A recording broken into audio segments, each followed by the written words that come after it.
So the popes understood that it's because of the Turks and the danger, not so much that, it's not that the Turks were oppressing the Christians, but the Turks were, they had started the phenomenon of knocking down the dominoes, which then led to this consequence, or which at least accelerated or catalyzed this phenomenon of the Christians now being persecuted.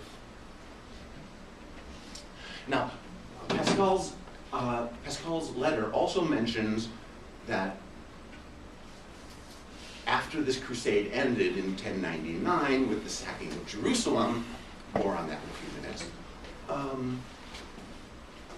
the overwhelming majority of the Crusaders went back home. And it's not that they decided they didn't like the Holy Land or something like that, but it had been their intention all along to go back home. After all, they regarded what they were doing as a pilgrimage. Right? And it's an armed one, but it's a pilgrimage. The idea of undertaking, as a penitential rite, undertaking a pilgrimage to a certain place, exposing yourself to danger, trying to do good deeds along the way, such as rescuing your religious brethren. But then you go back home again. And so those Christians who resided and remained in the Holy Land found themselves suddenly surrounded by millions of people who were very, very angry at them. In the Kingdom of Jerusalem itself, to finally narrow in on your class topic, in the Kingdom of Jerusalem itself, only 300 Crusaders were there. We had a couple hundred in Tripoli. There may have been a few more than that up in Antioch. And then the smallest and most exposed group of all is over there in Edessa. Right? But so they create these four Crusader states. But the Crusaders who stayed after 1099 are in a position similar to that of the Arab conquerors who had first come up in the 600s and 700s and built the great Islamic empire, in the sense that they are a microscopically thin layer of political and military commanders in charge of a society that is different ethnicities, different religions, and they're incapable. They can't afford to be intolerant. And so they weren't.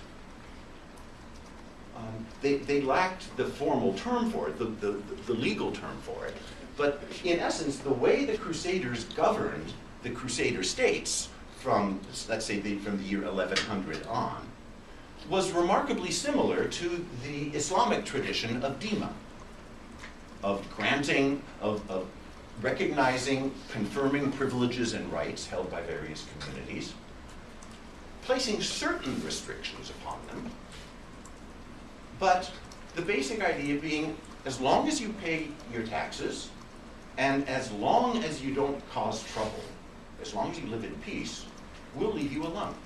You'll never see us again. And in fact, most of the Crusaders do actually disappear because they build castles up in the mountain passes of the Lebanon and Nusayri mountain chains. And they largely disappear from the scene. So they're not oppressive. Not because they're wonderful, tolerant, wise people. They're just common sense people. They can't oppress the people because everyone will rise up and kill them. And so it's a surprisingly calm situation, almost immediately after the crusade ends. And for the 50 years or so that is between the First Crusade and the Second Crusade, all four of these territories become surprisingly prosperous. What you have on this, the bottom of this sheet, is from a writer named Fulcher of Chartres, who was along for the ride on the First Crusade, and he was one of the people who stayed. And he's describing what life is like here now that the Western Christians are in control. And it reads like a tourism brochure. It's wonderful here. The sun shines all the time. Sure, we have our differences, but we all live in peace and harmony and brotherhood. Please come and visit. It reads exactly like a tourist brochure. He's obviously romanticizing things, but the reason he's romanticizing it is because he recognizes that the danger that the Crusader states confront is that there are too few of them. With only 300 people, it's hard to control the kingdom of Jerusalem if you have only 300 people. Right? They need more settlers. They don't need another crusade, thank you very much. That only causes trouble. They understood that pretty quickly. What they need is more people to move here and permanently and take up settlement.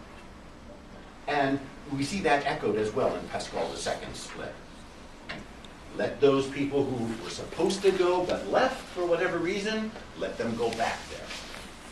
Talk to your soldiers, talk to your knights here within France. People who want forgiveness for their sins, tell them they should go over there. This isn't a crusade now, but they should simply move there and stay there permanently. Because in order to build up the military defenses, that is what's necessary. We know that things were prosperous, and we have an idea of how prosperous they were, because there are ample records that survive from the Crusader states in both Latin and Greek and Hebrew, or in Judeo-Arabic and in Arabic. But the clearest sign that life there was both peaceful and prosperous comes from the fact that during those 50 years, there was a large migration of Jews and Muslims into the Crusader states, coming in from the west, from North Africa or Spain or France, and coming in from the east, from as far away as India, moving and migrating here and taking up permanent residence.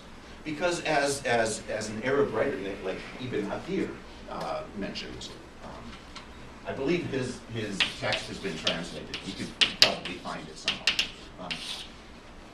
He was like a Benjamin of Tudela.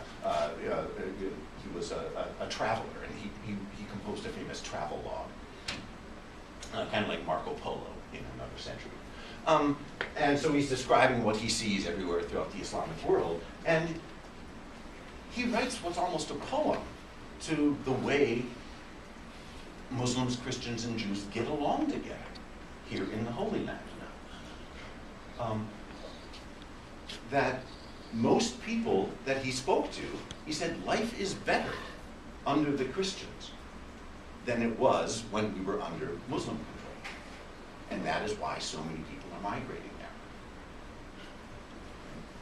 there. So when we see with the development, the rise of new warlords in the 12th century, like Zengi and Nur ad-Din, and then culminates, of course, in the great Saladin. When we start to see people reacting and calling for reorganization of our forces. We have to recover, we have to line up our troops, we have to do whatever we need to do to fight back and take back the Holy Land. What seems fairly clear, no one says it explicitly, but if you read writings like Ibn Athir or Usama ibn Muqib or Al-Qalanisi or Al-Tabari, some of these Arab chronicles of the time, it seems clear that the reason why figures from the region rose up in reaction and were determined to take back Jerusalem and take back the Holy Land wasn't because of the crusade. They weren't reacting to the crusade itself. What they were reacting to was the fact that Muslims and Christians and Jews were living together peacefully. That's what they didn't want and wanted to correct. And so we can see this because all of these figures and the religious and legal scholars in their courts, they all start talking once again about jihad, and jihad specifically in the martial sense. Jihad, we shouldn't translate it as holy war, but we can translate it as crusade, because the English word crusade has both positive and negative meanings. Right? we have a crusade here in the sense of let's go off and kill Muslims, right? That's the negative one, right? But we also, we talk about, we are on a crusade to improve America's school systems. Or we're on a crusade to save the planet from environmental degradation. The word can have both positive or negative connotations. And that's what it is with jihad as well. So we shouldn't translate it as holy war, but crusade is as long as we understand that that it's kind of a Janus-faced term, it's acceptable. So what one finds is in these regions, there is a remarkable amount of new writing that's being done. Theoretical type writing, legalistic writing, exegetical writing, people looking at the Hadith and the Quran, things like that. Sermons being written about the need to restore jihad in the martial sense. That the reason why Islam is in trouble, why our great empire has now broken up into dozens of separate states, many, if not most of which are at war with one another. Why we have lost this territory to the Christians. And why we are subject to the predations of constant newcomers like the Turks is precisely because we lost that martial sense of jihad. After 750, in essence, we became soft. We started to live in toleration with non-Islamic peoples. We began to adopt some of their customs. We began to read Greek philosophy, for heaven's sake. No wonder we're losing. So therefore, what we need, now that we've reached the 11th and 12th centuries, is we need to turn the dial to the more martial version of jihad. We need to restore the idea of taking up arms once again in defense of Islam. There's an awful lot of debate and discussion about this that takes place, and it's fascinating because one can understand it. I mean, it's not conceptually difficult to understand how there might be a reaction to this perception of first of all, being marginalized in one's own empire, and then seeing all of these different catastrophes, or what they regarded as catastrophes, happening. So therefore, we need to get serious and start fighting again. But there's also an ethnic element in this, because in all of the exegetical and legal writing, where people are talking about the need to restore jihad, there are clear differences of opinion. For example, I also brought in, this is one last handout. This is one I use in my other class